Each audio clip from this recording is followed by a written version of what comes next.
going, people? Welcome back to my channel. It's been a little while. Before we get going, download the One Football app. There's a link in the description box below. Click that link and download the app through that link and help support me as they're sponsoring the channel. And let's get into it. Apologies for this whole January. I haven't been as consistent as I have been over the past year with my videos. It's just been a mad month. A lot of training at work. I'm studying a course, trying to develop myself, trying to move up the ladder and whatnot. I was in Gatwick all last week. Managed to get to Stamford Bridge and see the Chelsea game. What a performance. And I was in Frankfurt Saturday evening till Sunday. And I was in Wolverhampton Monday to Tuesday. So it's just been a bit mad for me recently. I wanted to get the Bournemouth preview out. I wanted to do the player ratings too, because it was a very good performance from a few key individuals, especially looking at Saka, Martinelli again, putting some of the more experienced players to shame. Look at Saka out of position doing his thing at such a young age. But it wasn't to be, obviously, so we move on. We've got Burnley away this Sunday. I'll be there. I'm back in London now. I think I'm back to being a bit more consistent in terms of my job location, so I'll be bringing out a bit more content for you guys. I should bring out another Q&A soon, to be honest, to fill in the gaps and whatnot. But and oh yeah, top 6 show is coming back real soon as well, real soon. I'm just trying to get everything right. I want to get the set right. I want to make sure now that we've got consistent audio and good quality set and good quality production for the channel. I've looked at 90-minute football, and 90-minute football essentially copied the top 6 show. If you call 90-minute football, and yeah, you could say I'm giving them a bit of promotion, but go on their channel and see what they've done. Instead of contacting me about it and potentially having me on that channel for a bit of exposure, because they are a big channel. Whoever it is, I've got my thoughts on who it is, but they've literally just watched what I've done and transferred it over to 90-minute football, and then they call themselves a creative director. Yeah, right, mate. Creative bullshitter, more like. But yeah, top 6 show, the real top 6 show will be back real soon, so look out for that, people. I'm still getting a lot of questions about it, and like I said, I just want to get it right. I just want to get it right. And funnily enough, the top 6 show now, one of them is fucking dropping out this season with Leicester replacing them. So I'm gonna try to get a Leicester fan in on the first episode to discuss their season so far, and with Liverpool going on to win the league in a month or two, what more is left for the top 6 to talk about apart from the battle for the Champions League spots? So look out for that, people, and thanks for the support and questions based around that. And let's get into it. Pablo Mari, it looks like the deal is back on. I haven't done a transfer video since the beginning of January, I think, when I discussed what centre-backs I'd like us to look into. But here we are, Pablo Mari, one that when I done that original video, I knew nothing about. And to be honest, not many people do know much about him. Let's be frank here. He's playing in Brazil. It didn't work out for him at Man City, and also didn't work out for him in Europe, to be honest. And that's not me putting him down, because I've actually got some hope there. I've kind of investigated, I've looked into reports on him, I've looked into some videos, stats and whatnot, which don't paint the full picture, but it gives you an insight into what he can potentially bring. So obviously Pablo Mari, 26 years of age, 6'3", 6'4", depending on the reports you read, and he's left-footed, which seems to be a key attribute needed by Mikel Arteta in his search for a centre-back. And it makes sense, to be honest. We've seen Socrates play on the left side of the back two and completely fuck shit up. I think Luiz is the only one that can really do it competently and pass out with his left foot. So it makes sense that we do want a left-footed centre-back. Now, when I look at his brief history, 2010 to 13, he came up through Mallorca B-side, making, 69 appearances. Moved on to Gymnastic 2013 to 2016, making a further 91 appearances. And that's when Man City grabbed him. Summer 2016, grabbed him, and the next day they sent him on loan to Girona, where he made 8 appearances. So that didn't go too well for him. The next season now, NAC, over in the Dutch First League. Made 21 appearances there. He was actually club captain as well, which is quite surprising for someone on loan and someone coming in his first season.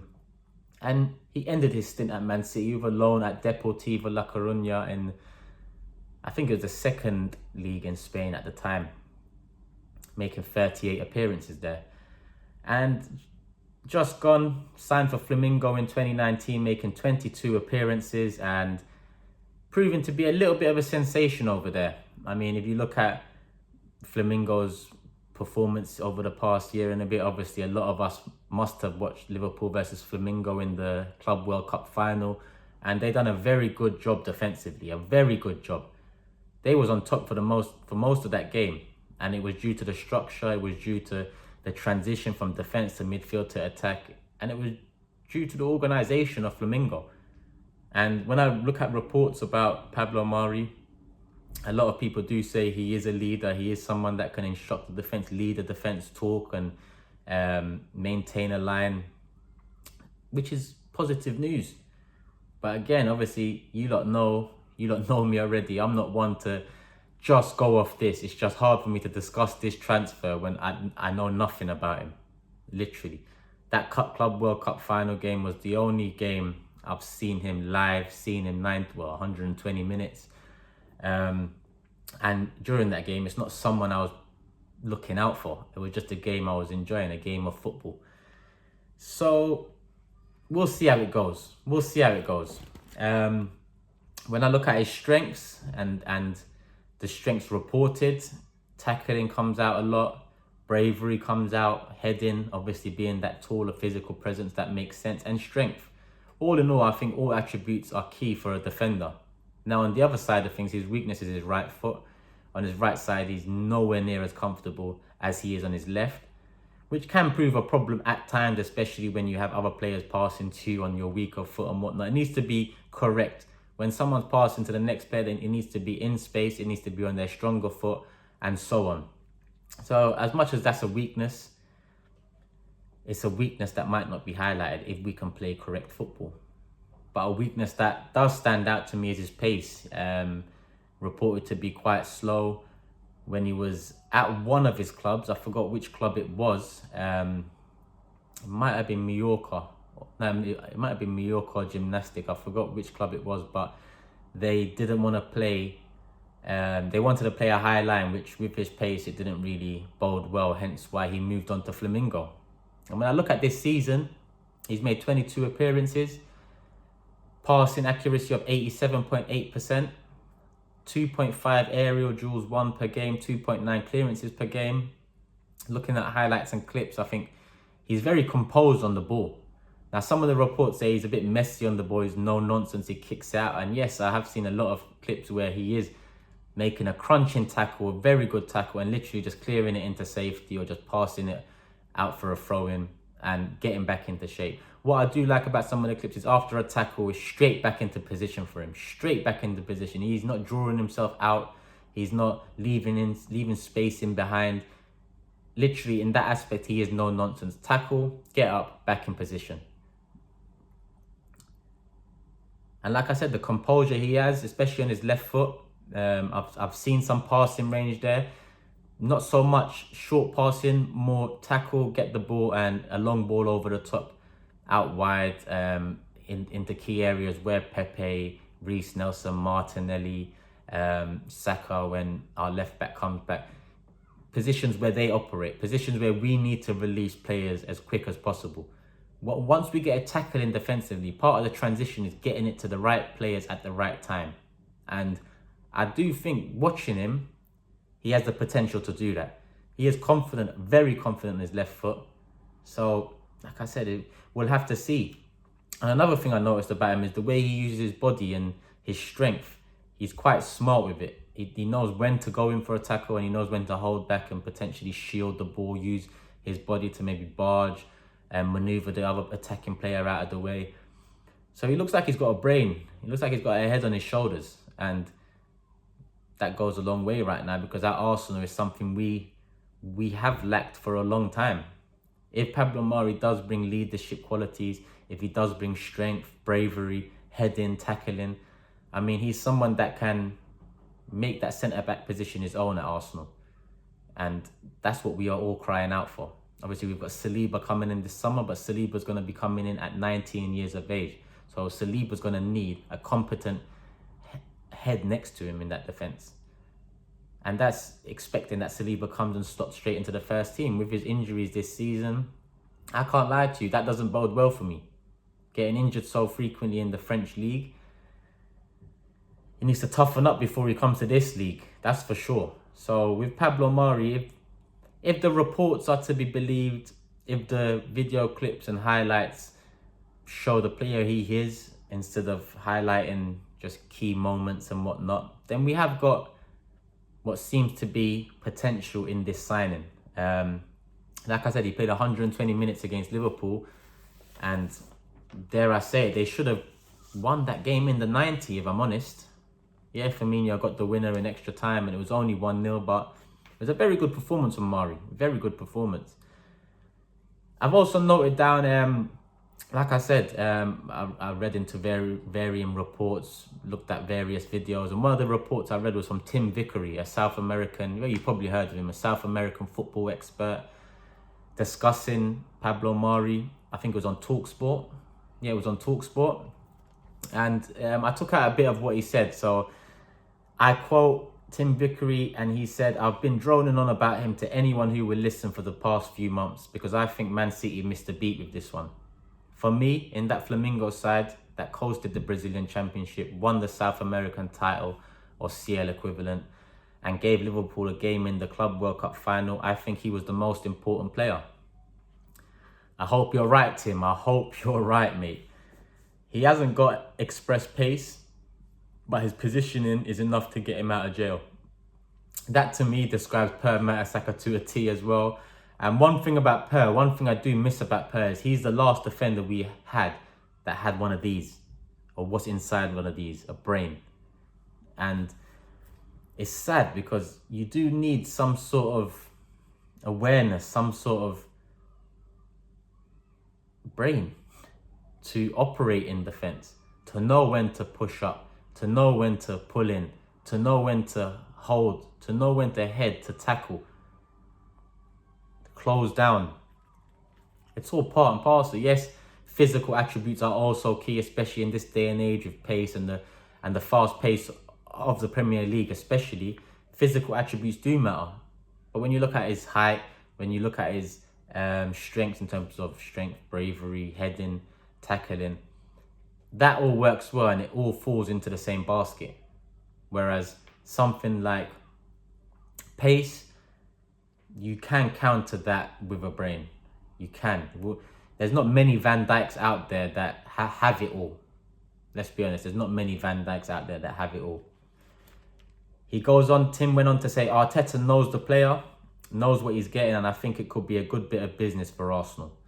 I don't think he'll be the sensation that he has been in Brazil, but I think he can do a competent role there.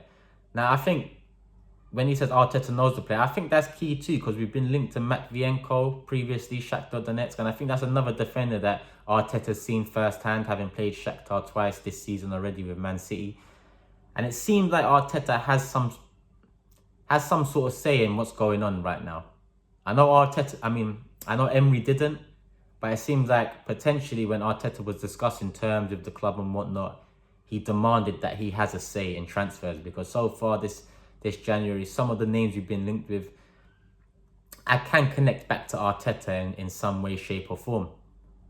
So if that's the case, I like it because Arteta is saying all the right things, and at the moment he's making the team do the right things. It's just about adding the right players to the mix as well. And without Arteta's input into that, without our manager, I call him manager because I'm old school. I'm sorry, but manager, head coach, all of this stuff, I don't know how it's all changed over the years. But for me, the man that runs the first team is the manager. All this head coach stuff and all this it's all bollocks to me. There's a manager, there's a structure above him, and then there's the board and the owners and whatnot. That's how I see it. And for me, it hasn't changed. It's just some of the terminology has changed, and this new school era of football fans want to just argue about anything. So that's about it, really. I've done well to bang on for 15 minutes about him, but like I said, there's potential there. don't know too much about him, but I do know we have to change all 6 defenders at this club. So if Mari can come in on loan and excel or impress, then cool, get him. Because in the long run, he can provide experience and depth off the bench. Because over the next couple transfer windows, 2-3 transfer windows, we need to fix the first team centre-back combination. So just as an example, if we get Mari now, if we sign him full-time in the summer, Saliba comes in, and then potentially next January or the summer after, an Upamecano, a Demiral, a Ayhan, and then we have a centre-back pairing of maybe Saliba or Demiral, Saliba, Upamecano. Then you'll have Pablo Mari as the third choice centre-back. It becomes a bit more structured. You feel a bit more safe knowing that we don't have calamities on the bench. We don't have calamities playing. It's a big job on Arteta's hands sorting this defence out. So, and we're not Man City where they just done it in one summer. The first summer, well, the summer after Guardiola's first season, he knew exactly what he needed to do and just splashed the peas on defence and sorted it out. We can't do that. So it's going to take time. And in my opinion, if Mari can feel the potential, I say potential, but feel all these reports, the analysis of him, if he can live up to that, then I think we have got a good centre-back on our hands. I'm being hopeful as well. Well, we need it. We needed someone in, and as long as Arteta has a say in it, as long as Arteta wants that player, I'm not going to complain right now. I'm not going to complain. We'll see how it goes come end of the season and the summer transfer window. But the fact we haven't got money again this January just shows.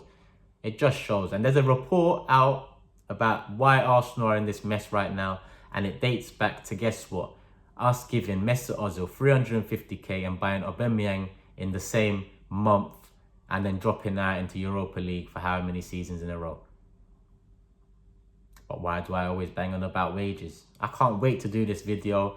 I'm going to do a video about wages and financial structure in the club and why it does matter. Us fans shouldn't be caring about that, but as fans of Arsenal Football Club, hell yeah, we should be caring about that, because it's the reason why we are fucked right now. It's the reason why our hands are tied behind our back. Do you know what I mean? It's all good and well he comes out and runs a bit more and comes out and says he loves it here. Of course you love it here. I love it here, and I'm not on 350k a week, mate. So of course you're going to love it. But I'm not loving you, and I know a lot of Arsenal fans are not loving you either. The quicker we move on, the better. But I can't wait for that wages video. And briefly, we was linked to Cedric Suarez at Southampton. Good right back, good option. He can play centre back as well. Gets up and down. He's on his last 5 months of his contract, so he's available for about 5 million in January. Provide depth to the right back, so, and to be honest, provide very astute competition for Bellerin. Someone that could potentially be first team for us. I mean, if Bellerin picks it up and continues and improves, then yes, he's our first team right back. But it just hasn't worked out like that over the last couple of years, so it's something we have to look out for. And Thomas Lemar, did I ever believe that? No, I didn't. Hence why I don't bring out transfer videos every day. And if you, like my subscribers, don't do it to yourselves. Don't watch these daily transfers. Don't do it to yourselves. It'll provide more pain than it's worth. Arsenal don't move consistent like that. We don't move like that in the transfer market for us to be bringing out videos every day, every 2 days. It's just not that. And lo and behold, 28 days into January, we've just about made a signing. Just about. Do you know what I mean? So open your eyes, people. Arsenal are still Arsenal. There's still a long way to go for us to get out of this rut, to get out of this position that we're in. But hopefully Pablo Mari settles in quickly, and hopefully he can bring something to the side and improve us in the short term, because that's what he has to do in order to earn his contract. And if he does earn the contract, I think the buy-in fee in the summer is 7 million or something along those lines. Just do it. Just do it. So yeah, people, that's been me. Like I said, apologies for the inconsistency this month in terms of bringing out videos. They'll be back to being consistent again real soon. So look out for my Q&A. I'll post something in the community soon so you lot can throw in your questions.